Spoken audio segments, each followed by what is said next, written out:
નમસ્કાર મિત્રો, વિડીયોમાં તમારું સ્વાગત છે। વાત કરવામાં આવે તો જ્ઞાનીબેન ઠાકોર એ પણ રેખાબેનને શું કીધું એ પણ પૂરી જાણકારી તમને હું આપીશ। એમાં વાત કરવામાં આવે તો હવે મેદાનમાં ઉતરી ગયા છે રેખાબેન એવા ડૉક્ટર ચૌધરી। તેમને પણ બયાન શું આપ્યું છે, જનસભાને સંબોધિત કરતી વખતે શું જ્ઞાનીબેનને કીધું એ તમને હું જણાવીશ। પૂરી જાણકારી મારા વિડીયોની અંદર મળી જશે તમને। બસ દોસ્તો, મારા એના પહેલાં જો ચેનલમાં નવા હો તો ચેનલને સબસ્ક્રાઈબ કરી દેજો, લાઇક કરજો, શેર કરજો અને કોમેન્ટમાં તમારી શું રાય છે એ મને જણાવજો। જ્ઞાનીબેન ઠાકોરે ઘર ઘર જાયને અને ગામ ગામ જઈને પ્રચાર પણ ચાલુ કરી નાખ્યો હતો। હવે એવામાં રેખાબેન ચૌધરીનો પણ પ્રચાર સામે આવ્યો છે। એ જ્ઞાનીબેન ઠાકોરને શું કીધું છે એ પણ હું તમને જણાવીશ। જ્ઞાનીબેન ઠાકોરે આવું કીધું હતું કે રેખાબેનને તે કાંઈ પણ જાણતા નથી આ રાજનીતિ, કારણ પછી ફેરવી ઉતારી નાખ્યા છે મેદાનની અંદર।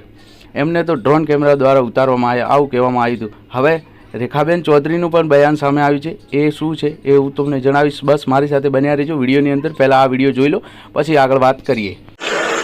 ઉદ્ઘાટન પ્રસંગે માનનીય શ્રી શંકરભાઈ ચૌધરી સાહેબ, અધ્યક્ષ શ્રી ગુજરાત વિધાનસભા, શ્રી કેસાજી ચૌહાણ સાહેબ, ધારાસભ્ય શ્રી દિયોદર, શ્રી માવજીભાઈ દેસાઈ સાહેબ, ધારાસભ્ય શ્રી ધાનેરા, શ્રી શિવાભાઈ ભુરિયા સાહેબ, પૂર્વ ધારાસભ્ય શ્રી દિયોદર, શ્રી અનિલભાઈ માળી સાહેબ, પૂર્વ ધારાસભ્ય શ્રી દિયોદર, શ્રી ગુમાનસિંહ ચૌહાણ સાહેબ, પૂર્વ જિલ્લા ભાજપ પ્રમુખ, Shri Angabhai Patel saheb, chairman Shri APMC Thara, Shri Malabhai Patel saheb, chairman Shri APMC Deodar, Shri Bavabhai Desai saheb, vice chairman Shri Banas dairy, Shri Karod saheb, Shri Ishwarbhai તરક સાહેબ તથા સન્માનનીય મંચ તેમજ મોટી સંખ્યામાં ઉપસ્થિત મારા વડીલો, ભાઈઓ, સૌને હું મારા અંતઃકરણથી વંદન કરું છું।